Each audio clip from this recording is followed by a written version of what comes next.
Hello YouTube, welcome back to another video. Excuse me, another video.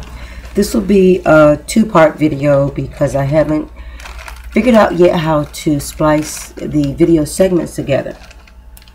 Today what I'm going to show you is one of the old-time New Year favorites.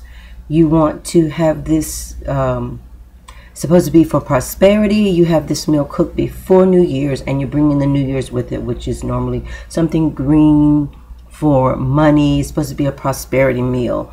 And dried black-eyed peas. Some people use the green ones, but our family always used the dried ones, and they're all the same, so it doesn't really matter what brand you use. So here I have one of these store brands, but what you have to do is go through them. So the black-eyed peas are for money or loose change.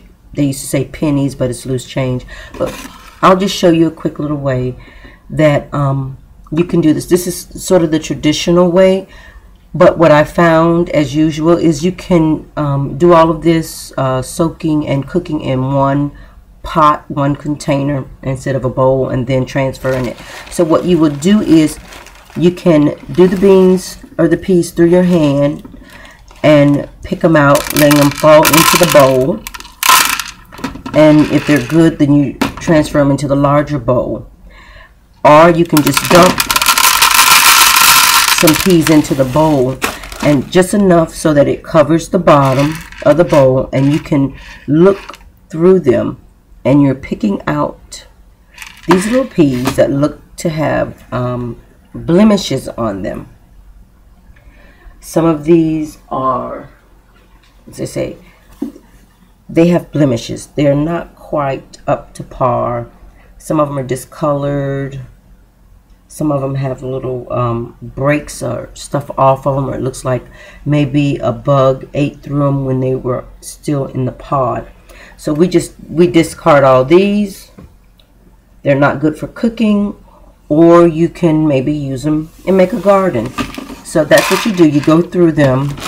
You can use the whole bag or partial bag. It's up to you. Depends on how many, what amount you need.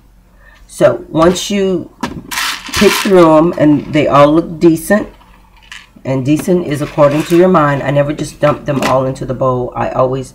You always pick through them, and then you put them in a container. And the container must have enough room to add water. Then you're going to use baking soda, and it doesn't matter what brand, it's all the same. So I would say a teaspoon, tablespoon, but that's according to how many peas that you put in the bowl. These have swollen, they've swole up, so all of these did not come out of this bag, and I don't have the magic of camera, so I didn't want to do 3 segments. So I've already soaked these. I'm just going to show you what I did. You take and sprinkle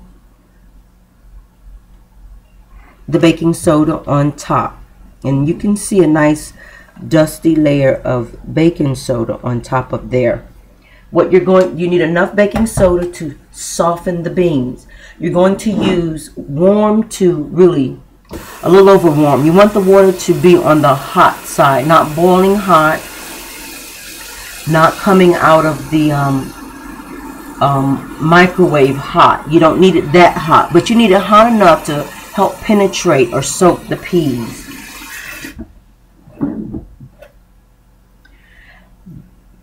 Once you have the water in there, this is a little too much water, just kind of stir it, and they will float. They will begin to float. All of them do not need to float, but some will float. After soaking, you'll see that they will float. You know you're doing it right. The hulls will come off, the little shells that's covering the peas. Some of those will come off. That's okay. They don't need to soak until they're totally in a rehydrated stage. That's not what you're looking. You're just looking for, you're really just looking to soften the pea, the outer shell of the pea. And through this soaking, sometimes some will float up to the top. That one has a little blemish right there on it, and I don't want that in there. So you would put the baking soda in, add the sort of hot water to it, and cover it. and that way it kind of holds the heat within there. Then you will drain it. Once it's soaked, you don't need to soak it very long. Some people soak an hour, some people 30 minutes. It doesn't matter. You soak it. You're going to rinse this the same as you did when you filled it. I'm not going to put you through that. You're going to rinse it again, and then you're going to add them to the pot on the stove. What you normally use is you put the peas in there, cover them with a small, a layer of water, and you add smoked neck bones to this. Not the fresh ones, but the smoked ones. But today, instead of using smoked neck bones, I'm going to use some ham pieces. And this, now you can buy this ham in the store. This is spiral cut ham. Works perfectly. You don't have to buy an entire ham. I don't use fat bag. I'm just going to open this, rinse it off. See, that's a big chunk right there. I'll rinse that off, and I will commence preparing that and use it inside. I'll use that inside the beans. That's a nice big chunk, so that can be cut up. These are the pieces off the spiral ham that was sold in the store during the holidays.